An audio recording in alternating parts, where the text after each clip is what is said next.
Hello, you are welcome. It is another time on this channel where we'll be previewing the about one or two or three matches or four matches as well in the English Premier League that will be going on this weekend. So we'll be looking at the teams that are fighting to survive relegation and the teams that have embraced or that have concluded that they want to go on relegation. Yes. While we'll be looking at those that are fighting for title and top four. So or top five, yes, case maybe, because Arsenal have given some people hope of playing the Champions League only if they will do well. So England will be parading 5 teams in next season Champions League because of Arsenal's exploit in Europe this season. So we'll be looking at top 5 battle in English football this midweek. So this weekend, I beg your pardon. So let's start with relegation strugglers or relegation team that are fighting relegation. So starting with Tottenham. Tottenham will be at Tottenham Stadium against Brighton and Hove Albion. So what do you think they will happen, and what can, just summarize it, what do you think? Can you just give me your possible prediction for that match? Well, what I know is that the pressure is on Tottenham. Yes. The same pressure Arsenal is facing to win the title is the pressure Tottenham is facing to get relegated. To avoid relegation. Yes, to get relegated. Okay, we want them to go. Of course, I want them to go. You see, so it's the same scenario. The pressure at both and at different ends, relegation pressure and title pressure. So the same pressure Arsenal is facing is what Tottenham is facing. The fear of being relegated. And Arsenal is facing the fear of doing this thing for the 4th time. Of losing the title. For the 4th time. So it's the same thing. So I think they are in that zone. And something is telling me that these people will get relegated. I feel it. I really feel it, because the momentum, once the momentum is very, confidence is very low. I mean, but look at the players they have. They are not supposed to be where they are. They're not supposed. I'm really sorry, in as much as I hate Tottenham, but I don't understand how they got themselves into this. It's just more like someone cost them at the beginning of the season. I don't know. I don't even see them winning any match from now to the end of the season, because they are that bad. They are really that bad. They are not good defensively.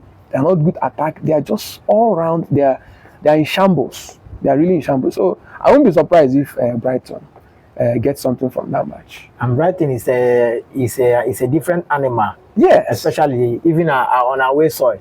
They might not be with that wonderful at Ames Stadium. Of course. But when they travel, when they come to your stadium, they play out their hearts. Their players are really not. If I should use our local parlance, that they know they look face. I don't.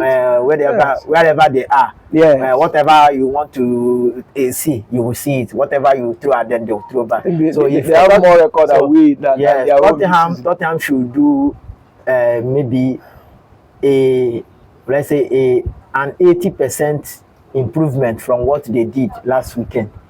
If not, yes, it was a narrow loss against Sunderland, but losing that match against Sunderland really put them into serious quagmire. Yeah. So for me, they have to improve very much if they can get if they want to get something right there in their home front against Brighton and Hove Albion. Let's move down to another team that has embraced relegation for me.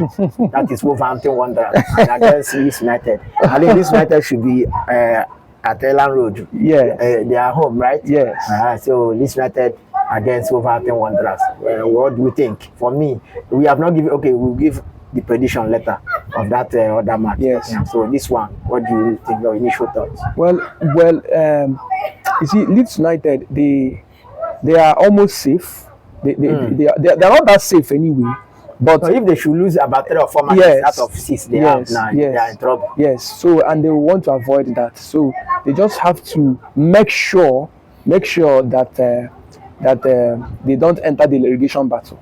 So I think and they have started working already, because that win they got against Trafford against Manchester United really put them in I think that win, it has really the momentum, the confidence going into this match.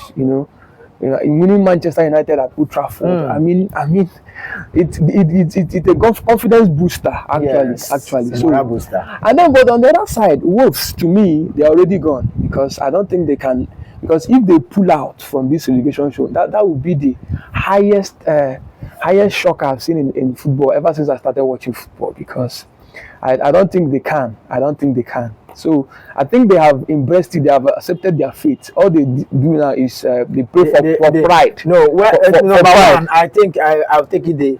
They are show spoilers. Yes. They are spoiling the show because there are so many things they have spoiled their show this season. Arsenal, of course. They almost did it twice. They almost did it twice. Yes, almost. Yes. So they are. If you care is not taking, they will drag you. If somebody drag you to hell. If somebody who is almost dying, inside the water, drowning inside the water, if care is not taking, if you don't go the right way, you might join the person. Of course. So that is what the Wolves are into. That's the position they are now. Yes, so yes. I think they should be the relegation team. The relegation the team that will be going on relegation for me, I think is going to be Wolves number one. No, Burnley. Okay, yes, Burnley and Wolves. They are my candidates for now. So I don't know if Tottenham will join them, or will it be West Ham, or will it be Nottingham Forest, or will it be Leeds United? So these are the 4 teams that should be fighting it out. But they say Wolves and Burnley. They are confirmed relegation candidates. But then, what do you make of the next match? Nottingham Forest. Okay. Nottingham Forest against what's the? You mean West Ham, right? Yes. Okay. They are playing West Ham against Crystal Palace. That will be a Monday night match.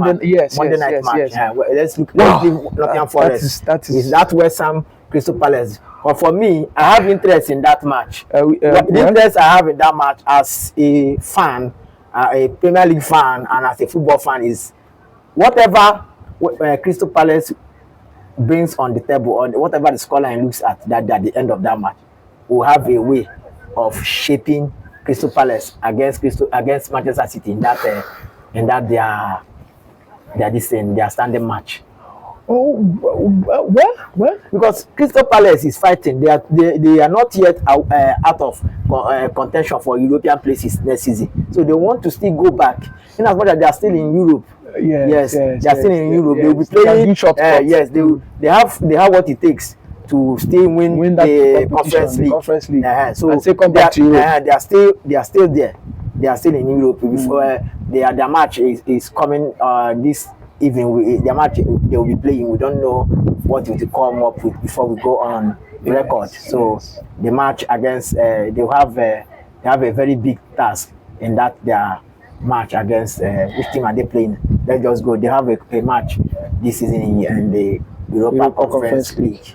Well, the thing is, looking at the position of Crystal Palace, 13th position, I think, it's too far away from. It's too far away. Remember, they have an outstanding match. Against West Ham, and they win in that against Manchester City. You skyrocket them. You have a point. And it will, of course, it will help. Already they are a bogey team, so you have to be praying for them. If I were you, I would say let them lose that match against West Ham. Yeah. So that it will trigger them to fight Manchester. They are already a bogey team to this team, Manchester City. They don't need to lose the match.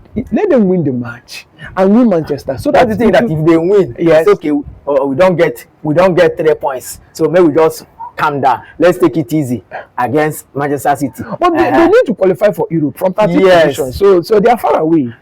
So they need to win the match and still win. If you look at the table, 6 points will do a whole lot of good for them. Yes. But to come back in contention for Europe. Okay, we want them to win the 2 matches. Yes. So, but on the other hand, I really want Tottenham to get relegated. Okay. So if Crystal Palace is winning against West Ham, and I'm going to put West Ham in a very bad position. Okay. Especially if Tottenham wins their match against Brighton. So it's really very confusing for me. It's very, very confusing. I don't know. I want Crystal Palace. Ordinarily, a die-hard Arsenal fan, any die-hard Arsenal fan will want Tottenham to. Of course. Because I remember the season where I don't want to talk about it, where Son had one-on-one.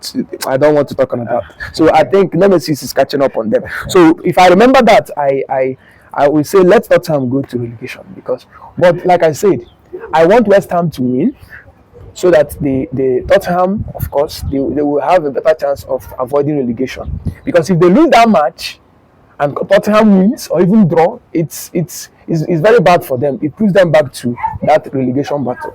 Okay, so let's leave those people digging deep to get oil. Yes. Let's leave them, the relegation strugglers, to those that are going for something at the top end of the table. That is the match that will be going down at the bridge between Chelsea and Manchester United. I remember the last time, I don't know, it's supposed to be 2020.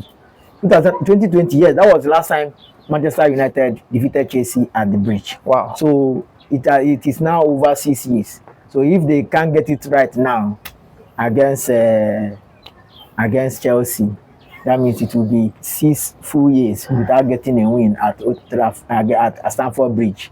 But then their team is somehow depleted. Yes. Lisandro Martinez is out after incurring that red card against Leeds United. Now Harry Maguire was also given another 1 match ban, which makes him to be out of contention in that match against Chelsea. So their defense line is in trouble.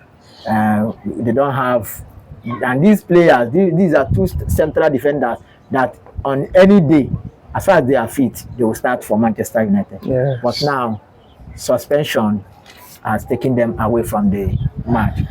So it's now done on those that are fit, the likes of Luke Shaw, the likes of Dalot, anyone that can bring it against Chelsea. Though Chelsea on their own, I don't know how they are. They played against Manchester City. Most of their fans, or some of their fans, let me not say most of their fans, I didn't count them. Yeah, some of their fans said they wanted to lose to Manchester City and then win against Manchester United.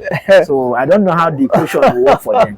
Football does not work that way. Okay. Football does not work that way because you see, you can't wish for your club to lose a match. When you are fighting for something, how does it? I don't understand it. A win against this team, Manchester City, would have moved them to 51 points. Yes.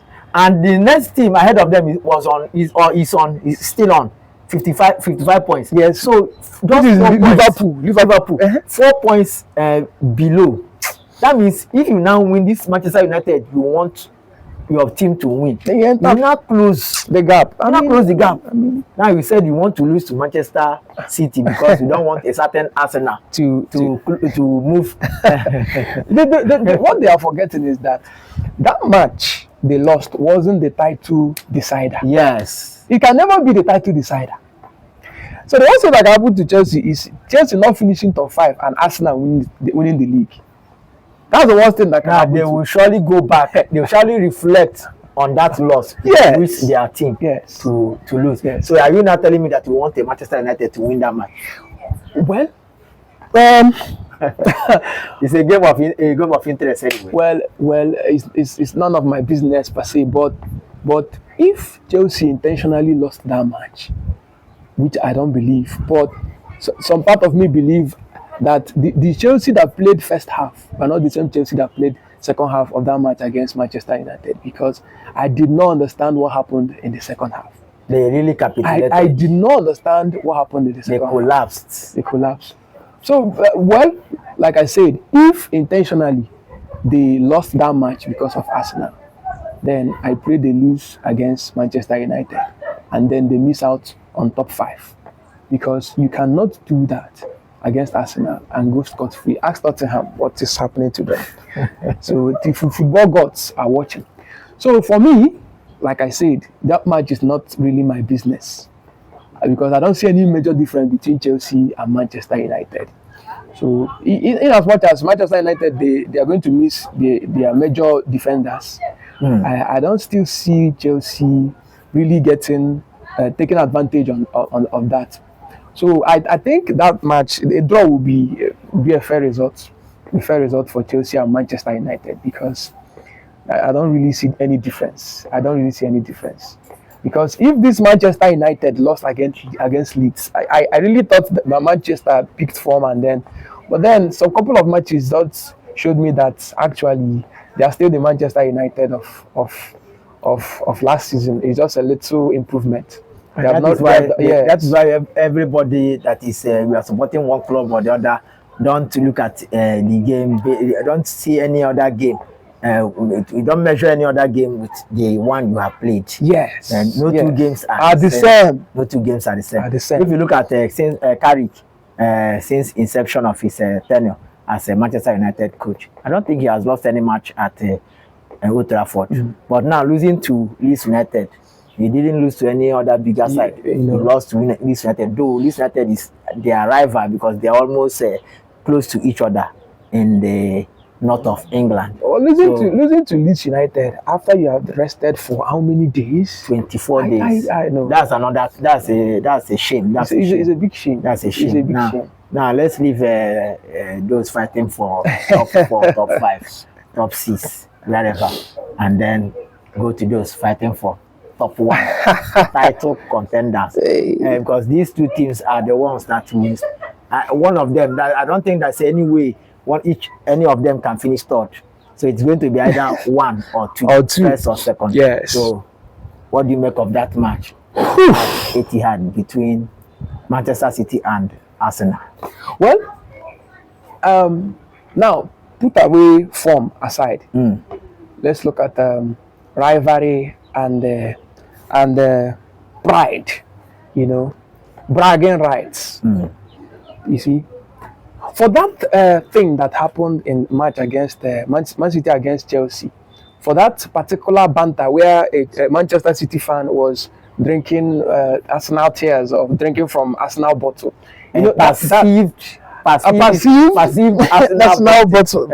Arsenal bottle. Whatever it is, that's the highest banter I've ever seen as an Arsenal fan since I started watching football. For someone to do that on national television, to me, I believe that thing was staged because the way the thing was captured at the right moment, to me it was staged. But whatever it is, but you know that so many cameras are in the stadium. So it was somebody who is in the control room. It was well timed. Somebody. It was as if it was well timed. Whatever it is, that was the highest band. You know that in every stadium you have over 500 cameras. So the person that is right there in the control room saw it and now told another person, see, look at that one, look at that one, for us. Wow. That was the highlight of that game. Wow. That was the highlight. I really felt. Well, you are playing against another team. Wow. You are beating another team. What brought Arsenal into that frame? But that is why somebody said that Arsenal coach, that's Arteta, should be playing that tape, showing that to all Arsenal players for them to just grow with it, for them to prepare this against Manchester City with that clip. But then that is not what they have to do. The thing is that no matter what, like I said, that banter can't just go like that. We really need to reply. We really need to send them a message. So that means sending the message should be on the field of play now. Yes. But on a second thought, you see, the form Arsenal is and looking at some factors. But that was where I want to go because you said you should take away from, but you don't take away from. Yes, and looking at some factors that Arsenal, some players are fatigued. You can't remove that fact. Something tells me that even Declan Rice is playing football on painkiller. Yes. And there's Mendy. They are fatigued.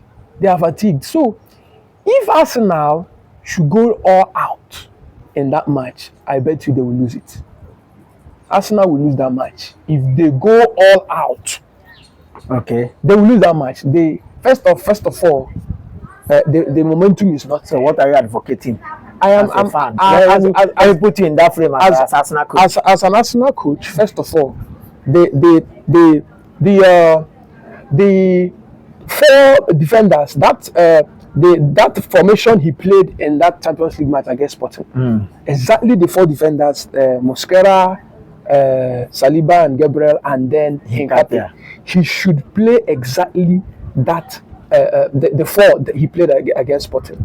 Let him not try to tweak it or maybe change Mosquera for Ben White, because that's the first thing first. Let's get our defense right, because I know that I would have preferred Timber to play that match, but injury, will always change your plan. So we need our defense, our best defenders in that match. We need to manage that match. We can't go all out. Are you saying are you saying the Arsenal should pack the bus? Not really packing the bus, but a little bit of it and wait on counter. We really can't. Now, what I know Manchester City will do. Manchester City is not going to. They're not trying to outplay us. What they will do is they will put like 4 men up front. That's what they always do. They put 4 men up front, because all those are our back passes. Because that's they know that's what they will do. Because if you look at Raya, in as much as Raya is a good goalkeeper, but he has been making some mistakes. And that is what is costing him in that goalkeeper position at Spain. Because this is exactly what made us get Raya and drop Ramsdale. It's just that someone like Ramsdale, he doesn't know how to talk. He came out and talked about his unseriousness. That was why Arteta got angry at him and then looked for another goalkeeper. Now, the same mistakes Ramsdale made is the same mistake Raya made, in as much as Raya is making, in as much as he's a good goalkeeper. So he has been making a lot of mistakes with all those passes, all those build-up passes, and that is where Man City is going to capitalize on. You see them set 4 players up front there. They are at our 18, waiting for all those build-up passes and waiting for a mistake. That's what they will do. You understand? So I'll advise Arsenal, play defensive a little bit, don't go all out. And then Raya, please play the ball out. Play the ball out. When you are not sure of your pass, play the ball out. But I tell you, if I were Arteta, I will not actually put the second gear on this match. I will still be on gear 1. Try to get at least a draw. Like I said, looking at the momentum and the confidence, you cannot play toe-to-toe with Man City at this point in the league. So that's my take. Oh yeah, predict. Give us your prediction for Arsenal. Sorry, Man City Arsenal. Man City Arsenal. Well, I see a goalless draw in that match. A goalless draw. Yes, in that match. Tottenham Brighton. I still see Brighton winning 2-1. Crystal Palace West Ham. Crystal Palace West Ham. I think Crystal Palace they are too good for West Ham, especially at their home soil. I think they will win 2-0. Then the Blues against the Reds, against the Red Devils. Well, I miss Manchester United at the Champions League. Okay. I think I want them to come back. So I'll back them to win Chelsea for what Chelsea did to Arsenal. Scoreline 2-1 against Chelsea 2-1 in favor of Manchester United. At this point in time, we'll be ending our show here. Then remember, the owners of Allianz Arena will be winning the title with a win. If they should win the match this weekend, they will be winning Bundesliga. I don't know, for uncountable times in few years. Wow. If you talk about Bundesliga, you talk about Bayern Munich. So that is that. Thank you.